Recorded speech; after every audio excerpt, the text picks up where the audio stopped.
Praise the lord. పునరుద్ధానుడైన యేసుక్రీస్తు నామంలో మీ అందరికీ శుభాభివందనాలండి. బాగున్నారా? యేసయ్య మీ అందరినీ ఆశీర్వదించును గాక. అనుదిన వాత్సల్యత అనే నేటి వాక్య ధ్యానాంశాన్ని ఉదయకాలం ధ్యానించుకుందాం రండి. పరిశుద్ధ బైబిల్ గ్రంథంలో నుంచి దానియేలు పుస్తకం 3వ అధ్యాయం 17వ వాక్య భాగాన్ని నేను చదువుతాను. వీలైతే బైబిల్ తెరిచి వాక్యాన్ని గమనించండి. మేము సేవించుచున్న దేవుడు మండుచున్న వేడిమి గల ఈ అగ్నిగుండములో నుండి మమ్మలను త్రప్పించి రక్షించుటకు సమర్థుడు. దేవునికి స్తోత్రము కలుగునుగాక. దైవజనమా, ఈ చదవబడిన ఈ వాక్య భాగంలో నుంచి ఒక సవాలుతో కూడిన మాట నేను చదవగా మీరు విన్నారు కదా. ఎవరు చెప్పారు? పరాయి దేశములో ఎవండి షడ్రకు, మెషకు, అబేద్నెగో, దానియేలు వారు ఎవండి అక్కడ ఒక శాసనాన్ని తీసుకొచ్చారు. వీరు దేవుని నమ్మిన బిడ్డలని గుర్తించి నిన్ను బట్టే రకరకాల చట్టాలు వస్తాయి, నిన్ను బట్టే రకరకాల జీవోలు పాస్ చేస్తూ ఉంటారు, నిన్ను బట్టే దేశంలో రకరకాల వ్యవస్థను పుట్టుకుంటూ వస్తాయి. వాటిని బట్టి నువ్వు ఎప్పుడు కలవరపడొద్దు, వాటిని బట్టి నువ్వు ఎప్పుడు భయపడొద్దు.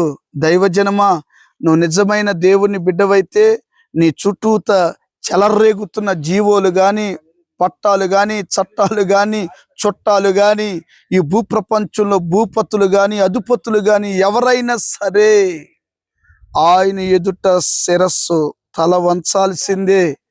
ఇది ఎవరికి బాగా తెలుసు అంటే, పరాయి దేశంలో బ్రతుకుతున్న ఈ బిడ్డలు బాగా తెలుసు నా దేవుడు ఎవరో అని వారు గుర్తించారు బిడ్డలారా. అయితే వీరిని బట్టి ఒక చట్టాన్ని తీసుకొచ్చి, ఒక శాసనాన్ని పుట్టించి, ఏవండి 1 నెల 30 రోజులు ఆ ప్రతిభకు మొక్కాలని ఏవండి రకరకాల ప్రయత్నాలు చేస్తే వీళ్ళు ఏమాత్రము తల వంచలేదు, భక్తిలో రాజీ పడలేదండి. వాళ్ళు ఏం చేశారో తెలుసా?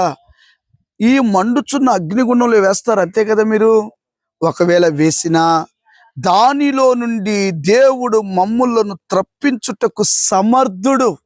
బా, ఏంటండి వాళ్ళ ధైర్యం, ఏంటండి వాళ్ళ యొక్క ఆ హృదయంలో ఉన్న ఆ కాన్ఫిడెన్స్, ఆ రియాలిటీ ఏంటో తెలుసా?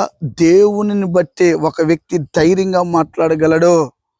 వాక్యం వింటున్న దైవజనమా, అన్నట్టుగానే శాసనాన్ని పుట్టించారు. ఈ బిడ్డలను తీసుకొని అగ్నిగుండంలో వేశారు. వేసిన వెనువెంటనే వెంట్రుకు ఏమండి మనిషి అంతా కాలిపోవాలి, వెంట్రుకు కూడా కాలిపోలేదని రాయబడి ఉంది. నేనంట ఈ చట్టాలు, ఈ అధిపతులు, ఈ భూపతులు, రాజులు నిన్నేమి చేయగలరు? నీ వెంట్రుకు కూడా తాకలేదని వాక్యం సెలవిస్తుందండి. బాబు, నువ్వెందుకు ప్రతి చిన్నదానికి కలవరపడిపోతున్నావు, కంగారు పడిపోతున్నావు? ఏమండి మనుషులకు భయపడతావు, రాజులకు భయపడతావు, చిన్న చిన్న చట్టాలకు భయపడతావు, ఉద్యోగ స్థలాల్లో భయపడతావు. భయపడేవాడు ఎవడో తెలుసా? పిరికోడు. ధైర్యంగా ఉండేది ఎవడో తెలుసా? ఒక దేవుణ్ణి నమ్మిన బిడ్డ మాత్రమే ధైర్యంగా ఉంటాడు. ఈ పరాయి దేశంలో వీరి ధైర్యం ఏం చేసిందో తెలుసా? అగ్నిగుండంలో వేయగానే ఏవండి ఎంతమందిని వేశాడు రాజు? 3 వేశాడు. ఎంతమంది కనిపిస్తున్నారు రాజుకి? 4 కనబడుతున్నారు. కారణం ఏంటి తెలుసా? నీవు దేవుని కొరకు నిలబడితే నీ కొరకు అగ్నిగుండంలోకైనా వస్తాడు, సింహాల గృహలోకైనా వస్తాడు, చెరసాలలోనైనా వస్తాడు, ఎర్ర సముద్రంలోనైనా దిగొస్తాడు. అట్టి గొప్ప దేవుడు నీకు సహాయము చేయునుగాక. నా దేవుడు నీకు సహాయం చేయాలంటే రాజీ పడే భక్తి కాదు, దేవుని కొరకు నిలబడే భక్తి నువ్వు చేసి చూడు. నా దేవుడు నీ వెంట్రుకలు కూడా కాలిపోకుండా, నీ దేహముని ఎవడు ముట్టకుండా, నీ కుటుంబాన్ని ఎవరు ముట్టకుండా, నీ పిల్లలని ఎవరు తాకకుండా, నీ వ్యాపారాన్ని ఎవరు చెదరగొట్టకుండా సహాయము చేయునుగాక. ప్రియమైన దేవుని బిడ్డలారా, ఈ వాక్యం వింటున్న తర్వాత అయినా నిజమైన భక్తి చేసి దేవుని కొరకు నిలబడు. ఆ అగ్నిగుండంలో కూడా కాపాడి వారి ద్వారా రాజ్యంలో దేవుడు గొప్పగా ఘనత పొందినట్లుగా నీ ద్వారా నీ ఉన్న స్థలాల్లో ప్రభు మహిమపరచబడునుగాక. తలలు వంచండి, ప్రార్థన.